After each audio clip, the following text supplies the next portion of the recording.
ನಮಸ್ಕಾರ, police news 007ಗೆ ಸ್ವಾಗತ. ಇವತ್ತಿನ ವಿಶೇಷ ಸುದ್ದಿ ಏನಿದೆ ತಿಳಿಯೋಣ ಬನ್ನಿ.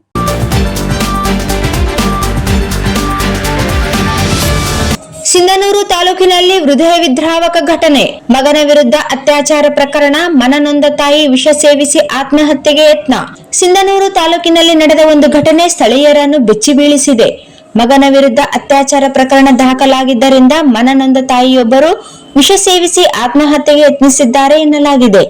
ಈ ಘಟನೆ ಸಿಂಧನೂರು ತಾಲೂಕು ವ್ಯಾಪ್ತಿಯಲ್ಲಿ ನಡೆದಿದ್ದು, ಪ್ರಕರಣ ಸಂಬಂಧ ಪೊಲೀಸರು ತನಿಖೆ ನಡೆಸುತ್ತಿದ್ದಾರೆ.